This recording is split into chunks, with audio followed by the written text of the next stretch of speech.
This is Tmagik, and welcome to Las Vegas. So I decided to relax a little bit and take a flight in a town I've actually been in. And I decided to do a stealth flight in my aircraft that I love. It's the TBM Daher, Daher 930. This is a wonderful little plane. And so I just wanted to relax. And this is a plane that has some great features to it.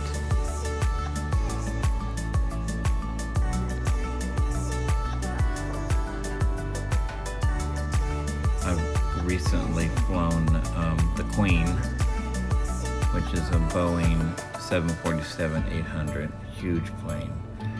And I just like to hop in a small aircraft. Now here, I'm starting up the plane. I wanted to show the experience from what I call cold and dark to starting up the plane. And just listen to it.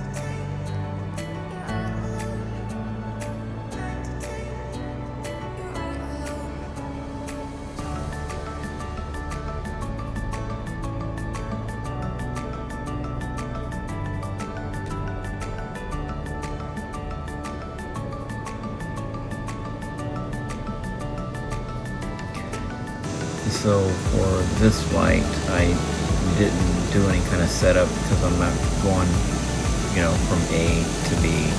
I'm just going to fly around Las Vegas. I thought it would be pretty at night. And plus I need the night flying hours anyway on my Microsoft Flight Simulator profile. So in a second, I'll be getting a pushback. So you'll see how you go about doing that in Microsoft Flight Simulator.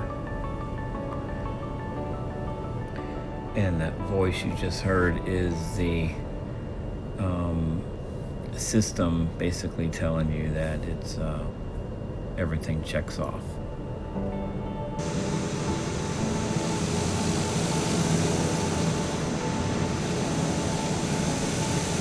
There's my pushback guy there, just waiting. He's always there.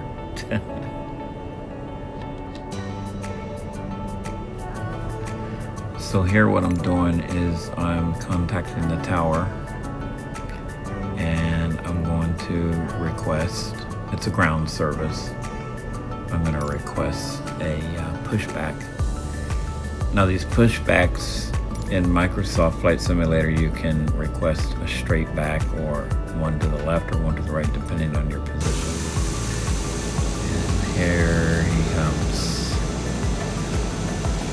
It's all very, very, very realistic, other than he doesn't really stay there all the time.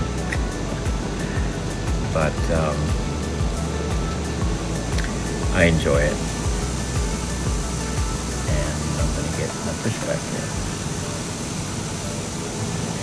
And once the pushback is done, I ask the system to put what I call taxi lines. They're blue. Obviously, you wouldn't have that in real life, but this is a simulator. And because in different airports, I never know exactly where things are. I know what the coordinates are, the headings. Here's my pushback.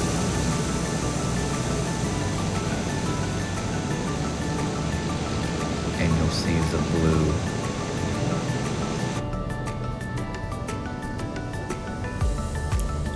taxi ribbon up here. And basically, I just follow that ribbon. It's really helpful.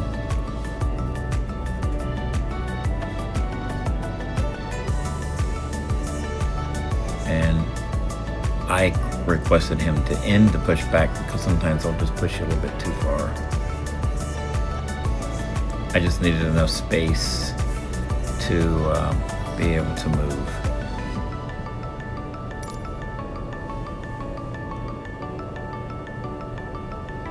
And you can see right there at the beginning of my taxi ribbon, it's blue in front of my plane. That's not something real.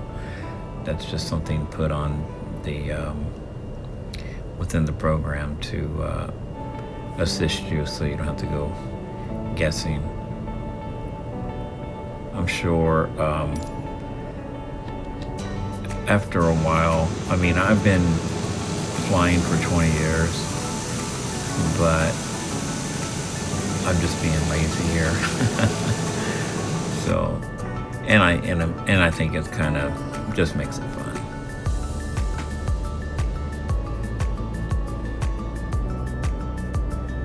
And here I go. I love the sound of this engine. This plane has a propeller, but you wouldn't know it because of the way the plane feels as you're flying it, and it wants to go. Right here, I'm trying my best to control it with my throttle. At first it's a little loose. As you can see, I wasn't following the lines too straight, and it's a simulator. And by the way, in case you're new to this kind of thing, the ribbon leads you to the runway.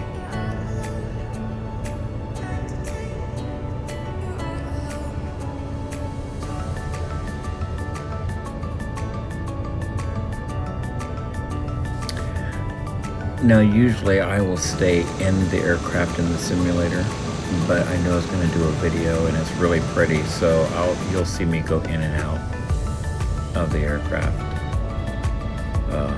mainly for the video's sake, and also photographs.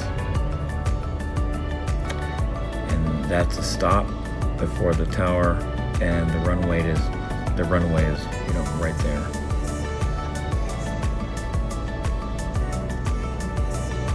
If you're wanting to get a full experience, put on your headset, because you'll notice when this plane takes off, it's really nice. So, and you'll see Microsoft Flight Simulator 2020. There's also a 2024 version, which I do have, but my hours are in 2020. And okay, I'm not following the ribbons here because if they go off somewhere else, and I'm lining up the way I want to line up. This isn't necessarily the way you would really do it, but it's the way to do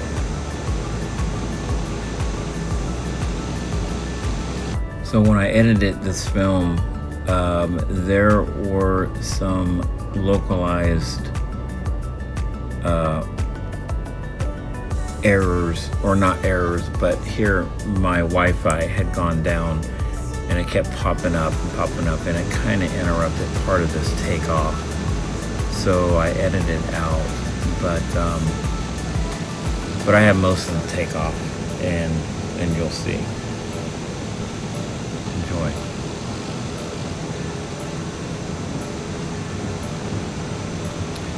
In case you're wondering, no, I am not taking off slow. I'm actually taxiing up to the white lines that you see here in front of the arrows. That's where the arrows are for planes that are landing. I went a little bit out, but I don't need that much space to take off. But as you'll see, this little jet takes off really quick. Oh gosh, I think about 60 to 70 knots is when I roll out.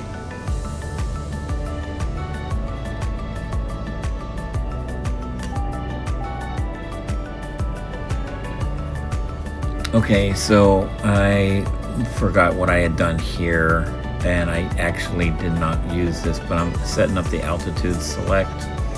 What the altitude select is once you take off and you turn on autopilot, autopilot will normally go towards your heading or your legs.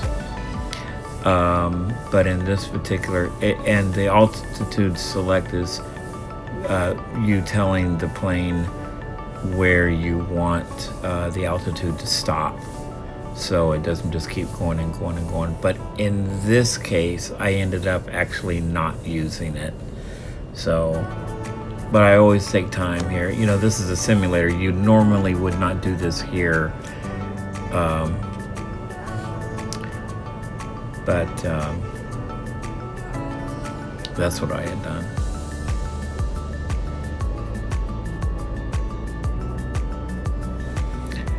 Okay, so here you're going to hear the engines. I'm going to bring them up to 100%.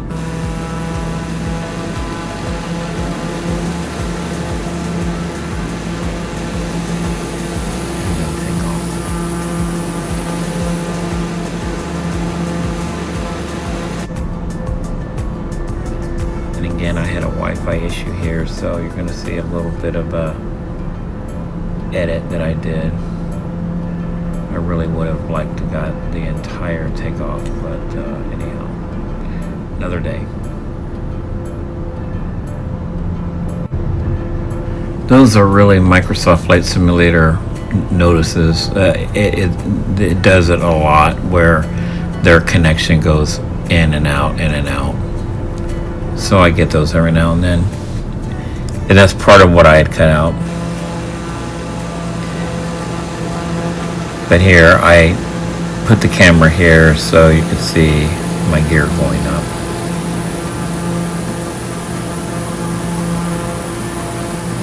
There's the runway, and look at that, Las Vegas.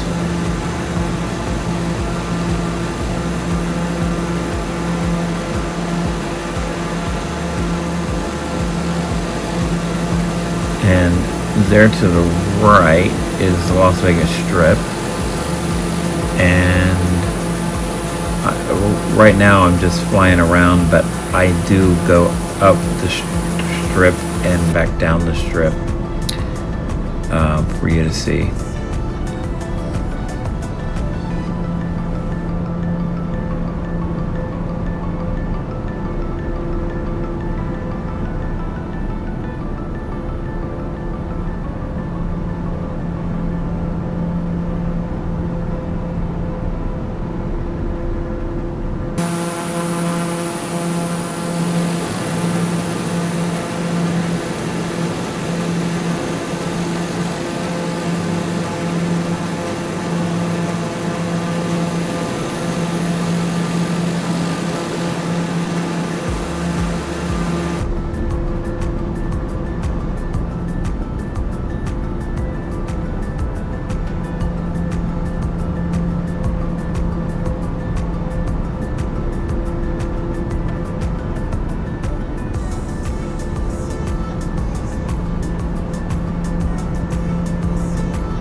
Right here out my left window is the marker for Nellis Air Force Base. That is the home of the Thunderbirds, the Air Force flying team, of which I have flown one of their jets in the simulator here. I believe I have a video of it somewhere.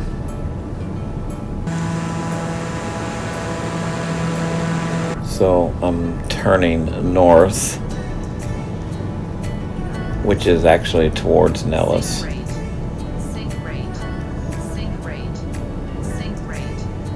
One day I want to fly over there, maybe in a Thunderbird, right? So you hear her telling me to pull up and give me a sync rate.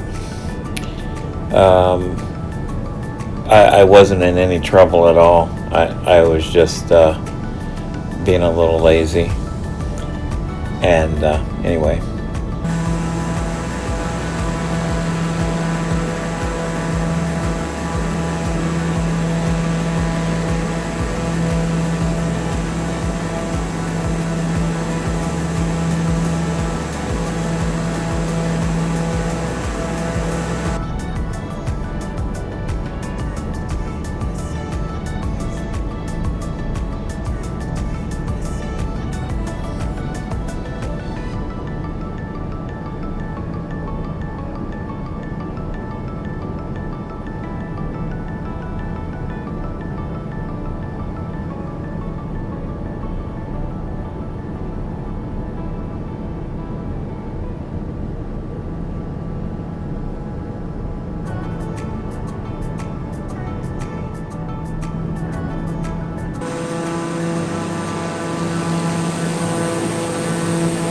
So to the right of my wing is the Las Vegas Strip.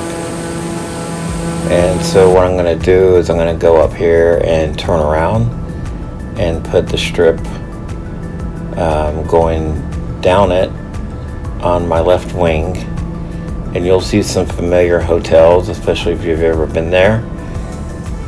And that new dome they have, you'll be seeing that. And then I circle around the strip, or turn around like a U-turn, and I come back up it and put it on the left so you can see it from the other side. I think you'll enjoy that.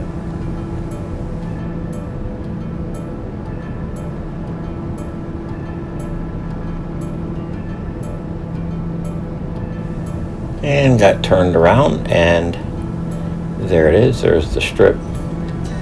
How many hotels can you name? As we go by, you'll see them up close. My wife was actually able to name them off, just about all of them, and we have stayed at the Caesars Hotel there in Las Vegas. That was a lot of fun some years ago. And there's that dome up there.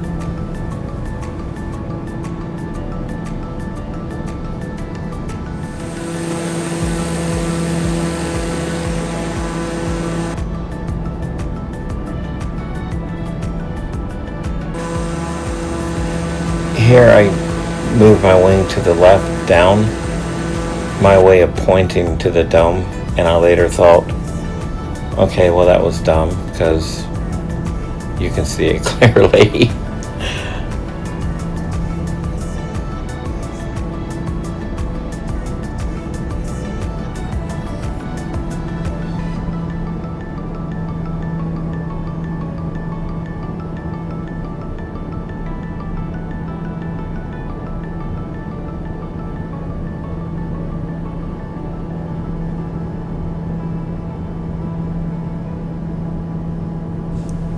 And now here's the U-turn I'm making, and then we'll head west and put the strip on my left again, just from the other side. And I think I actually get a little bit closer here.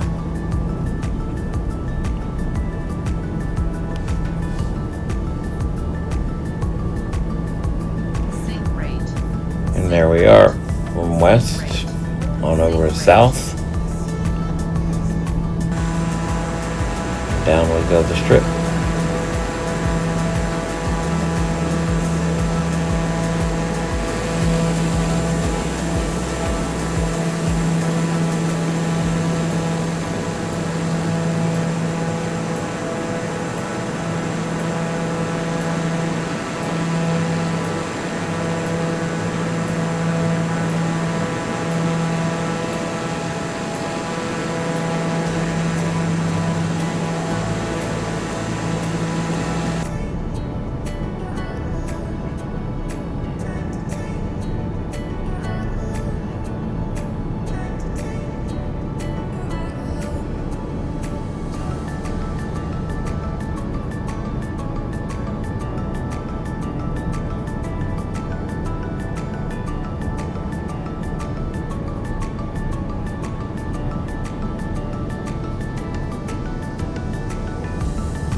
And I have to say that the runway lights there, which I'll be landing at in just a moment, really fit in here in Las Vegas with all those lights, don't they?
So this wasn't the best approach. I had decided at the last minute to land on this runway here on the left.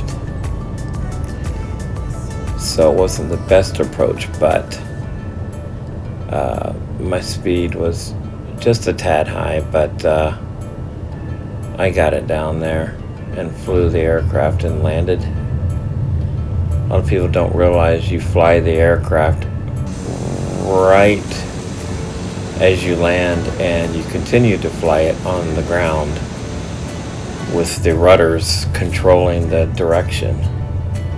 So yes, I've landed again safely, and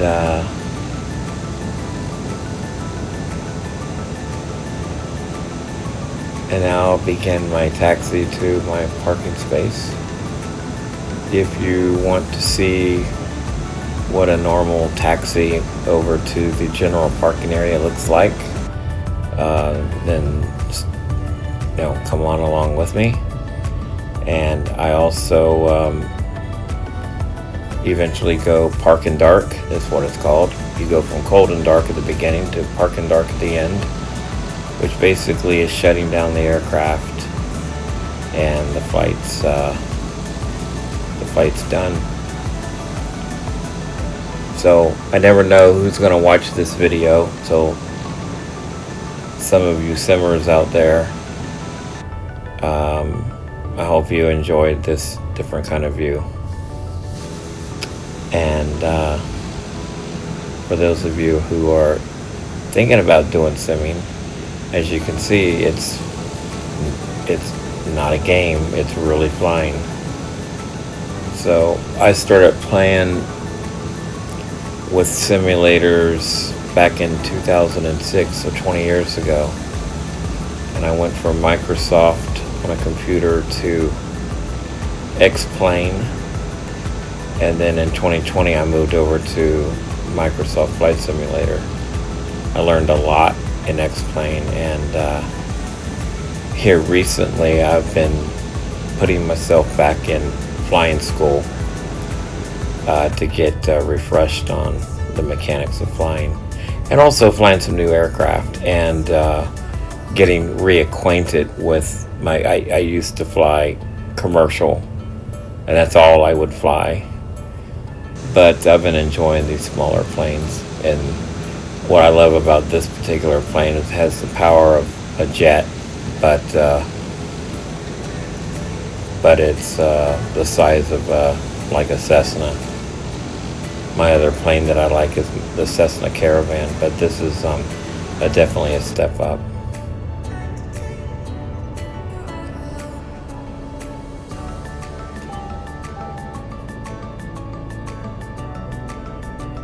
ATC usually tells you where to go park, but I'm being lazy today, and I noticed I was trying to park almost in the middle of the roadway for different vehicles that are on the airport. So I scooted up just because I did.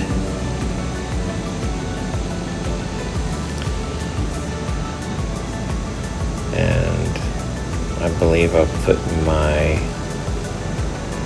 brake on by now. Yep. Well, thank you for coming along with me. I don't do this often where I put just about the entire flight up. But when I can, I like to, because I have friends and family who don't do this much and they want to see what it's like. So that's why I do it. Plus, for me, I like looking back on it for different reasons. So here, I'm about to turn the plane off.